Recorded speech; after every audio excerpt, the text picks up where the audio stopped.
தமிழ் உயர்ந்தால்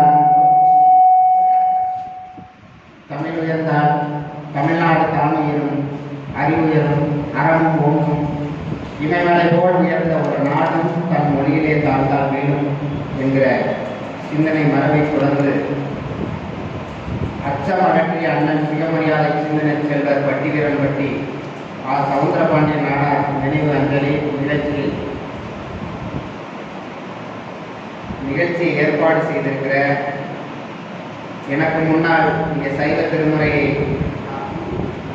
செவிக்கு இன்பம் தெரிவித்து விடைபெற்று சென்றிருக்கக்கூடிய திருப்பரங்குன்றம் உயர் திரு கு சுப்பிரமணியன் ஓர்வார் மூர்த்தி அவர்களுக்கும் தலைமை தாங்குகிற தகுதியால் தலைமையேற்று நிகழ்வை சிறப்பித்துக் கொண்டிருக்கக்கூடிய உயர் திரு ரே அருண்குமார் ஐயா அவர்களுக்கும் மற்றும் முன்னிலையேற்று இந்நிகழ்ச்சியில் சிறப்பித்துக் கொண்டிருக்கக்கூடிய ரா காஞ்சித்துறை ரா நல்லதம்பி மு மகேந்திரன் முரளிதரன் ஐயா எண்ணமெல்லாம் இனிக்க பண்ணத்தலையில் வரவேற்புரை ஆற்றி அமர்ந்திருக்கக்கூடிய தமிழுக்கு தொண்டாற்றி கொண்டிருக்கக்கூடிய ஐயா சிவசக்திவேல் அவர்களே, இறுதியாக நன்றியுரையாற்றுவதற்காக காத்துக் கொண்டிருக்கக்கூடிய ஐயா தனசேகர பாண்டியன் அவர்களே மற்றும் இந்த அரங்கில் அமர்ந்து உரைகளை கேட்டுக் கொண்டிருக்கக்கூடிய என்னிடம் வயதில் மூத்தவர்கள், அறிவார்ந்தவர்கள், தன்னலம் துறந்தவர்கள், நாட்டின் நலனில் அக்கறை கொண்டவர்கள், உங்கள் முன்னால் உரையாற்ற கிடைத்ததற்கரிய வாய்ப்பை எண்ணி நான் நெஞ்சமெல்லாம் மகிழ்ச்சி இருக்கிறேன். ஒரு அரியத ஒரு வாய்ப்பாக இதை நான் எண்ணி கருதுகிறேன். ஏனென்றால் காலத்தின் பெருவெள்ளத்தில் கரைந்தும் காணாமல் போய்விடுகிற ஒரு கடைசி தமிழன் கூட வாழ்ந்துவிடக்கூடாத ஒரு அரசியல் மகரிஷியாக ஐயா சவுந்தரபாண்டிய நாடார் இருந்திருக்கிறார். நான் இவரை மிகவும் வாழ்க்கையில் மிக தாமதமாக அறிந்து கொண்டிருக்கிறேன் என்பதிலே நான் வெற்றி தளர்வு. ஏன்னா தந்தை பெரியார் குறித்து பல தலைவர்கள் குறித்தெல்லாம் படித்து பல நேரங்களில் பல நிகழ்ச்சிகளில் உரையாற்றி இருந்தாலும் கூட ஐயா சவுந்தரபாண்டியனார் குறித்து நான் அறிந்து உரையாற்றுகிற முதல் நிகழ்வாக பட்டிவீரன்பட்டியில் எனக்கு கூடிய ஒரு வாய்ப்பை வழங்கியிருக்கக்கூடிய ஐயா சக்திவேல் அவர்களுக்கு என் நெஞ்சிலிருந்து ஊர் வருகிற நன்றி உணர்ச்சியினை காணியாக கற்றுக்கொண்டிருக்கிறேன். இப்படி ஒரு அரிய வாய்ப்பை எனக்கு சக்திவேலுக்கு ஐயாவிடம் அறிமுகப்படுத்தியிருக்கக்கூடிய காஞ்சி என்றாலே அண்ணா தான். அண்ணா சென்னாவை அசைத்து நாக்கை அசைத்து நாட்டில் மாற்றத்தை மறுமலர்ச்சியை உண்டாக்க முடியும் என்பதை நிரூபித்த தலைவன் அண்ணா. அந்த மாதிரி எனக்கு அண்ணா காஞ்சி துறையவர்கள். அந்த அண்ணன் தான் நீங்கள் கட்டாயம் இப்படி ஒரு வாய்ப்பு இருக்கிறது, அதை கட்டாயம் பயன்படுத்த வேண்டும், சவுந்தரபாண்டிய நாடார் குறித்து நீங்கள் உரையாற்ற வேண்டும் என்று எனக்கு அறிமுகம் செய்து வைத்தார். அவர்கள் இந்த நேரத்தில் நான் நன்றி கூட கடமைப்பட்டிருக்கிறேன். பொதுவாக சொன்னால் பூவுக்குள் ஒளிந்திருக்கும் கனிக்கூட்டம் அதிசயம், வண்ணத்து பூச்சியின் உடைப்பில் ஓவியங்கள் அதிசயம், துளை செல்லும் காற்று மெல்லிசையாதல் அதிசயம், எப்போது ஒரு அதிசயம். என்னிடம் வயது மூத்தவர்கள், அறிவார்ந்தவர்கள் கூடியிருக்கிற அறையில் இந்த எளியவனை அழைத்து பேச செய்திருக்கிற ஒரு அதிசயம். நீங்கள் எல்லாம் என்னை அழைத்து மன்னவனாகிவிட்டீர்கள், நான் சின்னவனாகிவிட்டேன். ஏனென்றால் ஐயா நல்லதம்பி அவர்கள் நான் என்ன செய்திகள் எல்லாம் சவுந்தரபாண்டியனார் குறித்து பேச வேண்டும் என்று தயார் செய்து கொண்டு வந்தேனோ அத்தனை செய்திகளும் அவரே பேசிவிட்டு சென்றார். அந்த அளவுக்கு சவுந்தரபாண்டிய நாடார் குறித்து நான் மட்டும் புதிதாக பேசி தெரிந்து கொள்ள வேண்டியதில்லை என்று நான் கருதுகிறேன். அவ்வளவு செய்திகளும் நீங்கள் தெரிந்தவர்கள், அறிந்தவர்கள். ஆனால் இன்றைய சமூக சூழல் எப்படி இருக்குன்னு பார்த்தீங்கன்னா, செல்போனால் செல்லரித்து போய் கொண்டிருக்கு இந்த சமூகம். நல்ல நாட்டிற்காக உழைத்த தலைவர்கள் குறித்து, அறிவார்ந்தவர்கள் குறித்து அறிந்து கொள்வதில் இன்றைய இளைய தலைமுறை பிள்ளைகளுக்கு ஆர்வம் இல்லாமல் போய் கொண்டிருக்கிறார். நான் சொல்லும்போது என்னுடைய கருத்தை சொல்றேன். செல்போனால் செல்லரித்து போன சமுதாயம் கண்டு புல்லரித்து போகிறேன். செல்போனை கிரகாமல் கண்டுபிடித்தது அன்று, அதுக்கு கிரகம் பிடித்திருக்கிறது என்று சொன்னேன். தொலைபேசியில் துளைந்த பணங்கள், தொலைபேசியில் துளைந்த மனங்கள், தொலைபேசியில் துளைந்த கற்பு, தொலைபேசியில் தூரத்திலிருந்து துரத்தும் கடல்தாரம் கொள்ளை, அதற்கு எல்லையே இல்லை என்று எண்ண தோன்றுகிற அளவுக்கு எனக்கு தொலைபேசிகள் வரக்கூடிய தொல்லைகள் ஏறாகும். நாங்களுடைய வெள்ளித்திரையெல்லாம் வீட்டுக்குள் படையெடுப்பு. ஊடகத்தில் வந்தால் உள்ளூர் செய்தி கூட உலக செய்தியாகிறது. பண்பாட்டு சீர்குலைப்பு, போலிகள் கூட நிஜமாகிற காலம், காயம் எடுப்பது எக்காலம் என்று நான் கேட்பேன். ஏன்னா சவுந்தரபாண்டிய நாடார் போன்ற உன்னதமான தலைவர்கள் இந்த நாட்டுக்கு ஆற்றிய தொண்டை அடுத்த தலைமுறை பிள்ளைகளுக்கு கொண்டு கொண்டு சேர்க்க வேண்டிய கடமை நமக்கு இருக்கிறது என்பதை மீண்டும் மீண்டும் உணர்த்தும் விதமாகத்தான் நம்முடைய சத்துவேல் ஐயா அவர்கள் இன்றைக்கு இப்படி ஒரு நிகழ்ச்சி ஏற்பாடு செய்திருக்கார். இன்னைக்கு பார்த்தோம்னா பல பேர் சினிமாவுக்கு போகிறோம். இன்னைக்கு இப்போ பிள்ளைகள்கிட்ட இளைய தலைமுறை பிள்ளைகள்கிட்ட கேட்டிங்கன்னா விரும்பிய திரை நட்சத்திரங்கள் அந்த படங்களை போய் பார்ப்பது, அவர்கள் பாடல்களை கேட்பது, இதுதான் மகிழ்ச்சி என்று நினைத்து கொண்டிருக்கிறார். அவரு ஆன்மீக சார்ந்தவர், நான் பெரியாரிஸ்ட். அப்போ அவர் சொல்றாரு, ஐயா அப்படி தவறி கூட எது குழப்பமான பேச்சை பேசிடவேனா என்று சொன்னார். நாங்கள் ஆன்மீகத்திற்கு எதிரானவர்கள், கோயில் கூடாது என்பதல்ல, கோயில் குடியவர்கள் கூடாரம் ஆகிவிடக்கூடாது என்பதுதான் எங்கள் இருக்கிறது. ஏனென்றால் வாழ் நினைத்தூட்டுகிற தாயின் சாலை பறித்து மூடினை குறித்து உழப்பில்லாமல் கேள்வியை சுரைந்து புறம்புறம் திருவந்த சிவபெருமானை யானை தொடர்ந்து சிக்கன பிடித்தல் எங்களது அழுவது என்று ஆன்மீக இந்த ஆன்மீகம் அவ்வளவு தமிழ்நாட்டுக்கும் தமிழர்களுக்கும் ஆன்மீகம் ஒன்றும் இணைத்தது, எல்லாம் இணைத்ததான். பகுத்தறிவு என்பது என்ன அப்படிங்கிறத இங்கே தனி கருத்து.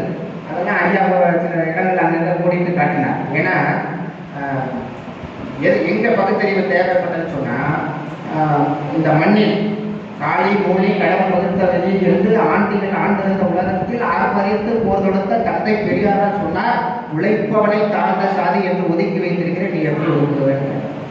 தண்ணீரை விலை கொடுத்த வாங்கி நாடு முன்னேறினான். சர்க்கரையை வைத்துக் கொண்டிருக்கிற ஒரு சின்ன சிறிய நாடு அவன் முன்னேறிட்டான். ஒரு சில கனிம வளங்களை நம்பியிருக்கிற சில நாடுகள் எல்லாம் முன்னேறிட்டான். தண்ணீரில் மிதக்கின்ற வெனிஸ் முன்னேறிவிட்டான். ஆனால் 250 ஆண்டுகளுக்கு தேவையான எல்லா வளங்களையும் பெற்றிருக்கிற நீர்வளம், நிலவளம், ஜலவளம், எல்லா வளங்களையும் நிரம்ப பெற்றிருக்கிற ஒரு நாடு இந்தியா. ஆனால் இன்னும் உலக அரங்கில் நாம் உயரவில்லை சொன்னா என்ன காரணம் பார்த்தீங்கன்னா, உழைப்பவர்களை தாழ்ந்த ஜாதி என்று ஒதுக்கி வைத்திருக்கிற ஒரு மனித, அதாவது சமூக இழிவு. அதை பேசியதுதான் சுயமரியாதை. அதை பேசுவதற்கு தான் இங்கு நீதி கட்சி தலைவர்கள். அதை சொல்லுவதுதான் பகுத்தறிவு. காலங்காலமாக ஒடுக்கப்பட்ட, புறக்கணிக்கப்பட்ட, கல்வி மறுக்கப்பட்ட, உரிமைகள் மறுக்கப்பட்ட சமூகத்தை அவர்கள் அறியாமையிலிருந்து வெளியே கொண்டு வந்ததுதான் சுயமரியாதை. அதனால உங்களுக்கு எங்களுக்கு நிறைய தொடர்பு இருக்கு. அதனால ஆன்மீகவாதிகளுக்கும் இங்க இருக்கிற ஏதோ பகுத்தறிவாளர்களுக்கும் முரண்பாடு அல்ல. அவர்தான் ஐயா ரொம்ப அருமையா சொன்னார். அதை நான் சொல்லும் பொழுது சில இடங்கள்ல ஒரு கதையா சொல்றது உண்டு. ஒரு ஞானி ஒருவர் இருந்தார். அவர் மன்னனுக்கு ரொம்ப பிடித்தமான ஞானியாக இருந்தார். அந்த ஞானிக்கு மன்னன் என்ன செய்தார், ஒரு பரிசு தர வேண்டும் என்று விரும்பினார். தங்கத்தால் ஒரு கத்திரிக்கோலை செய்தும் வெள்ளியால் ஒரு குண்டூசியை செய்தும் கொண்டு போய் கொடுத்தார். அந்த வெள்ளியால் செய்யப்பட்ட குண்டூசியை மட்டும் அந்த ஞானி எடுத்துக்கொண்டார். விலை உயர்ந்த அந்த தங்கத்தால் செய்யப்பட்ட வைரங்கள் பதித்த அந்த கத்திரிக்கோலை வேண்டாம் என்று தெரிவித்தார். மன்னன் கேட்கிறார், உங்களுக்காக ஆசையாக விலை உயர்ந்த மாணிக்க முத்துக்கள் வைரங்கள் எல்லாம் பதித்த அந்த கத்திரிக்கோளை கொண்டு வந்து கொடுத்தேன், நீங்கள் வேண்டாம் என்று விட்டு சின்ன சிறிய விலை மதிப்பற்ற அந்த குண்டூசியை எடுத்துக் கொண்டீர்களே ஏன் என்று கேட்கிறார். இதை நான் அறிந்து கொள்ளலாமே என்று கேட்கிறார். அங்கேதான் ஒரு செய்தி ஞானி உலகத்துக்கே சொல்லி சென்றார். இன்றைக்கு நாடு இருக்கிற நிலைமையில் கத்திரிக்கோள் என்பது ஒன்றாக இருப்பதை இரண்டாக வெட்டுவது, ஒன்றாக இருப்பதை இரண்டாக வெட்டுவது. ஆனால் ஊசி என்பது இரண்டாக பிரிந்து கிடக்கிறதை ஒன்றாகுவது. அவர் சொன்னார், ஒன்றாகுபவர்களோடு நாங்கள் ஒன்றுபட்டு நிற்போம், இரண்டாக நினைப்பவர்களோடு நாங்கள் வேறுபட்டு நிற்போம். கருத்தால் புறப்படுகிறோம், கரத்தால் உதவுகிறோம். இந்த சமூகம் பிளவுபட்டு கிடக்கிறது. ஐயா சௌந்தரபாண்டிய நாடார் குறித்து நிறைய செய்திகளை பேச வேண்டும் என்பது எனக்கு ஆசை. அவர்தான் ஐயா சொல்லும்போது சொன்னார், சௌந்தரபாண்டிய நாடார் என்பது பார்த்தீங்கன்னா அச்சமகத்திலே அகலியது. அதாவது பார்த்தீங்கன்னா சுயமரியாதை இருக்க சுடர், சுயமரியாதை இருக்க தலைவர். உண்மைக்கு அவர் பார்த்தீங்கன்னா தோழர், பொய்மைக்கு எதிரி. மொழிக்கும் நாட்டுக்கும் அவர் செய்த தொண்டு மறக்க முடியாத தொண்டு. தான் பிறந்த சமூகத்துக்கு அவர் ஆற்றிய தொண்டு மறக்க முடியாத தொண்டு. அது மாதிரி அவர் செய்த சாதனைகள் ஏராளமாக நம்ம சொல்லிக்கிட்டே போகலாம். இல்லை, ஊருக்கும் உலகத்துக்கும் உழைத்த உத்தமர் ஐயா சௌந்தரபாண்டிய நாடார் குறித்து உரையாற்றுவதற்கு கிடைத்த வாய்ப்பை எண்ணி நான் பெருமைப்படுகிறேன். அவர் அவ்வளவு செய்திகள் இருக்கு. அவர் குறித்து நிறைய பேசணும். ஐயா சொன்னார் பார்த்தீங்களா, ராமநாதபுரத்தில் அவர் மாவட்ட ஆட்சித்தலைவராக இளம் வயதில் பார்த்தீங்கன்னா நம்ம ஐயனாடாருக்கு சின்னம்மாளுக்கு மகனாக பிறந்து பள்ளி படிப்பை பல வண்ணக்கனவுகளோடு தன் எண்ண சிறைகளை விரித்து கொண்டு பள்ளி படிப்பை முடித்துவிட்டு கல்லூரியில் கால் வைக்கிறார். தன்னுடைய கல்லூரி படிப்பை தொடர முடியவில்லை குடும்ப சூழல் காரணமாக. பிறகு சென்னை மாகாணத்தினுடைய சட்டமன்ற உறுப்பினராக பொறுப்பு வகிக்கிறார். பிறகு 4 முறை பார்த்தீங்கன்னா நியமன உறுப்பினர், சட்டமன்றத்தில் நியமன உறுப்பினராக பதவி வகிக்கிறார்.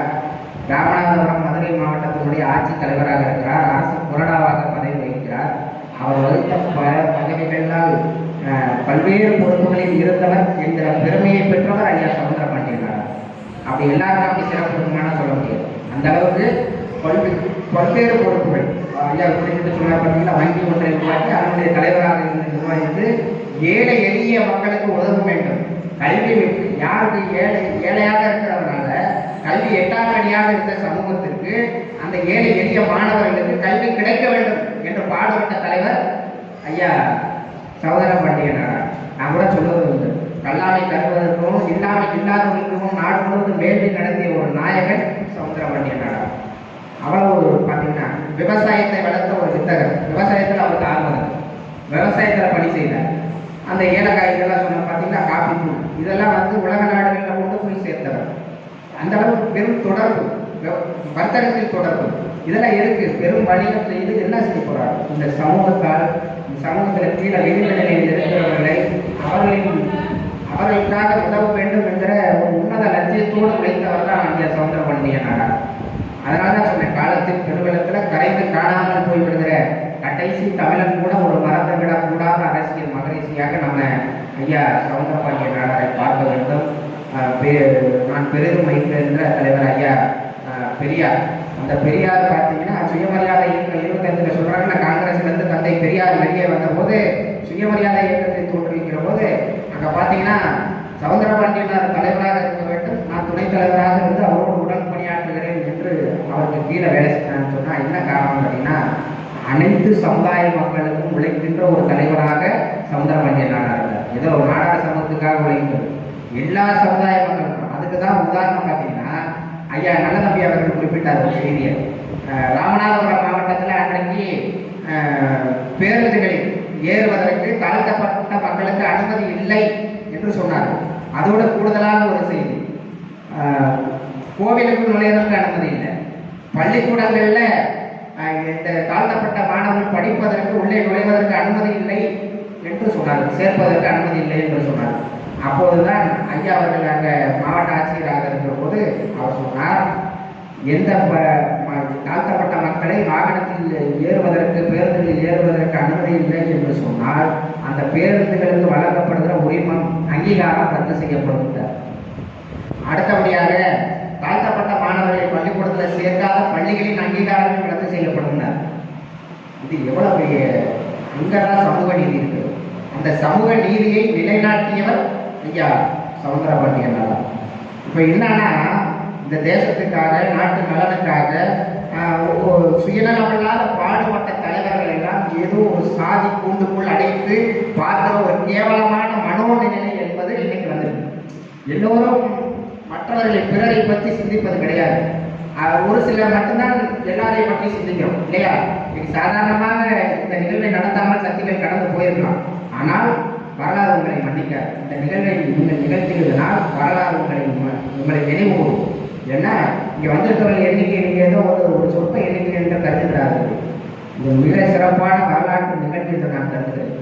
ஏன்னா ஒரு மனோ உன்னதமான மனிதர் குறித்து இன்றைக்கு அவரை பற்றிய செய்திகளை பகிர்ந்து கொள்வது, ஏதோ நான் இங்கே எல்லாம் அறிந்து கொண்டு பேசுவேன், அதல்ல. அவரை பற்றி நான் படித்து அறிந்து கொள்வதற்கு இப்படி ஒரு வாய்ப்பை நீங்கள் ஏற்படுத்தி கொடுத்தீங்க. நான் இப்போதான் அறிஞ்சுக்கிறேன். எனக்கு நீங்கள் பேசணும், உரையாடணுன்றப்பதான் சவுந்தரபாண்டியன் நாடார் குறித்து நான் படிக்க வேண்டிய தேவை அங்கே தான் உருவாச்சு. அப்படி இப்போ இது ரொம்ப தேவைன்னு பார்க்குறேன். ஏன்னா பாபு சிதம்பரம் பிள்ளை மண்ணை காக்க போராடி கடைசியில் மண்ணெண்ணெய் வியாபாரம் செய்து செத்து முடிந்தார். பட்டெடுத்து துணி கட்டி பவளவெடுத்து காலத்திய பரம்பரை பணக்காரர். ஆனால் கடைசியில் நிலைமை என்ன? யாரும் கட்டுப்படுவார்களே. அந்த தொழிலாளியின் போராட்டத்துக்காக கட்டிய மனைவி காடு கைதெல்லாம் விட்டு சோர்பட்டவர் பல மாதங்களாக. ஆனால் அவரை பற்றி பேசுறது கிடையாது, அவரை பற்றி படித்து அறிந்து கொள்வது கிடையாது.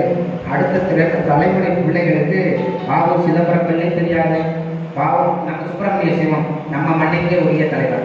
சிவம் பேசினால் சவம் என்று சொல்றார். என்ன, ஏறினால் ரயில், இறங்கினால் ஜெயில், இப்படி வாழ்ந்த தலைவர்கள். அவங்கள பற்றியெல்லாம் நம்ம தெரிஞ்சுக்கல. நம்ம பக்கத்தில் இருக்கிற அதை தெரியாது, நமக்கு அறிவு தெரியாது. ஆனால் எங்கோ இருப்பவர்கள் பற்றி பெருமையாக நாம் பேசிக் கொண்டிருக்கிறோம். முதுகெலும்போடி பாடுபடுவார், உலகிழவ காணாதார், வாழ்வில் வசந்தம் என்கிற வார்த்தையை கேளாதார், இவர்கள் வாழ்வு வளம் பெற வேண்டும் என்பதற்காக பாடுபட்ட தலைவர் தான் ஐயா சவுந்தரபாண்டியன் நாடார். பட்டு போகிற நிலையில் உள்ள ஒரு செடியை போல், படர்ந்து போகிற நிலையில் உள்ள ஒரு விளக்கை போல், வற்றி கிடக்கிற குளம் போல், வறண்டு கிடக்கிற வயல் போல் இங்க பலருடைய வாழ்க்கை இருந்தது. அவர்கள் வாழ்க்கையிலே சுடரேற்ற வேண்டும் என்ற சிந்தனையை விதைத்தவர் ஐயா சவுந்தரபாண்டியன் நாடார். தொழில் ரொம்ப அவசியம், விவசாயம் அவசியம். இந்த விவசாயத்தில் எதையாவது செய்து இந்த மக்களுக்கு எதையாவது நம்ம அதன் மூலம் வருவாயை ஈட்டி அவர்களின் வாழ்க்கையை உயர்த்தி விட வேண்டும் என்று சிந்தித்தார். அதே மாதிரி பார்த்தீங்கன்னா பெண் கல்வி ஏன் அவசியம் அப்படின்னு அவர் பேசினார். பெண் கல்வி ரொம்ப அவசியம். பெண் கல்வி பெற்று ஒரு வேலைக்கு போய் அவர்கள் வருவாய் ஈட்டுகிற போது அந்த சமூக வளர்ந்து நினைத்தார். சட்டமன்றத்தில் பெண் உரிமை குறித்து பேசியிருக்கிறார், விதவை மறுமணம் குறித்து பேசியிருக்கிறார்.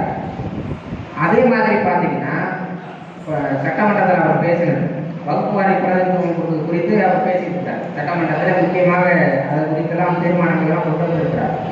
நிறைய செய்திகள் இருக்குது ஐயா பட்டி சவுந்தரபாண்டியன் நாடார் குறித்து. மதுரையில் ஆட்சியராக இருந்தபோது அவர் ஆற்றிய பணி, தொடர்ந்து பார்த்தீங்கன்னா அரசு கொறடாவாக இருந்தபோது அவர் ஆற்றிய பணி, அதன் பிறகு வெளியில் வந்து தொழில் சார்ந்த பணிகளில் இருந்தபோது அவருடைய சிந்தனைகள் எல்லாமே ஏழை எளிய மக்களை உயர்த்தி விடணும். கீழே இருக்கிறோன்னா இப்போ மேலே இருக்குது, பள்ளம் இருக்குது. இந்த பள்ளத்தை நிரப்பணும்னா மண் எங்கே கொண்டு வரும்? எங்கே போய் தேடி கிடைக்கூடாது, மேட்டை அடித்து பள்ளத்தை நிரப்பணும். அப்போ சமநீதியே சமூக நீதி. அப்போ எல்லாரும் ஒரு பொருளாதாரத்தால் வாய்ப்பால் உரிமை மதிக்கப்பட்ட சமூகத்திலிருந்து மேலெடுத்து வந்து அவரெல்லாம் வாய்ப்பு வசதியை பெற்றால்தான், வாழ்க்கையை வளம் பெற்றால்தான் ஒரு நல்ல சமூகம் உருவாகும் என்பதை சிந்தித்தவர் தான் ஐயா சவுந்தரபாண்டியன் நாடார். அவர் குறித்து நிறைய செய்திகள் எனக்கு பேச வேண்டும் என்ற ஆசை.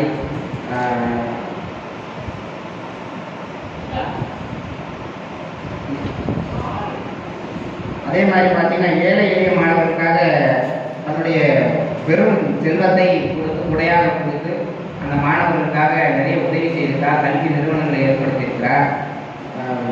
அன்றைய காலகட்டத்தில் வியாபாரிகளுக்கு பெரும் அச்சுறுத்தலாக இருந்த அந்த திருடர் கூட்டம் செயல்பட்டு வந்த அந்த காலத்தில் அதற்கு அவர்களிலிருந்து காப்பாற்றுவதற்கு ஏற்பாடு பண்ணியிருக்கார். நீங்கள் சொன்ன அந்த பாண்டியராஜன் அதெல்லாம் வந்து இன்னைக்கு வரலாற்றின் சுவடுகளாக இருக்கு. தனி மனிதர் குறித்து இவ்வளவு செய்திகள் இருக்குமா என்பதை நான் வரலாற்றின் பக்கங்களிலே படித்தறிந்து வியப்பாக நான் விழித்திருந்து பார்க்கிறேன். இவ்வளவு செய்திகள் இருக்கு. இப்படி ஒரு மனிதன் இயங்கியிருக்கிறார். ஆனால் அவர் குறித்த செய்திகள் ஏன் இந்த தலைமுறை பிள்ளைகளுக்கு நம்ம கொண்டு போய் சேர்க்காமல் இருக்கிறோம் என்கிற வருத்தம் எனக்கு உண்டாயிருக்கு.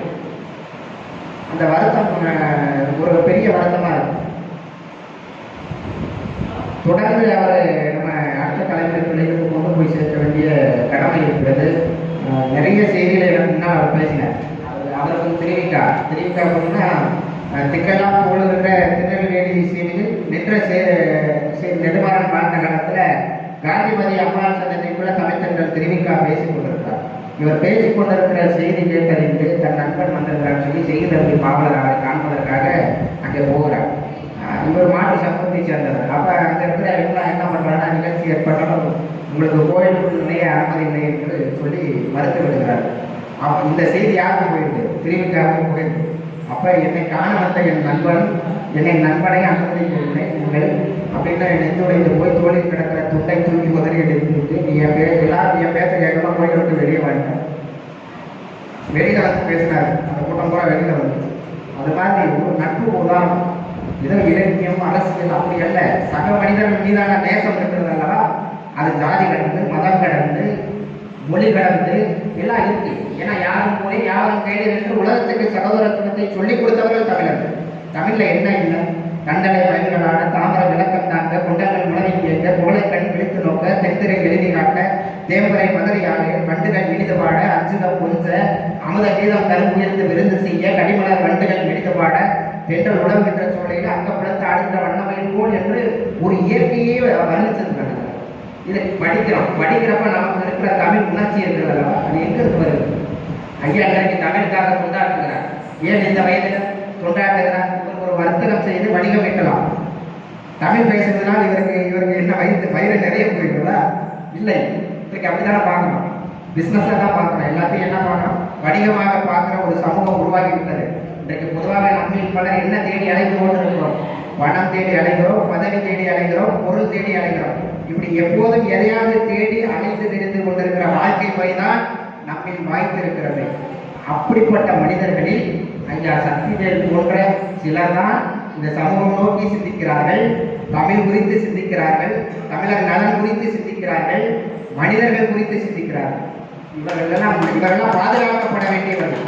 என்னை பொறுத்தவரை இந்த மாதிரியான மனிதர்கள் பாதுகாக்கப்பட வேண்டியவர்கள், கொண்டாடப்பட வேண்டியவர்கள்.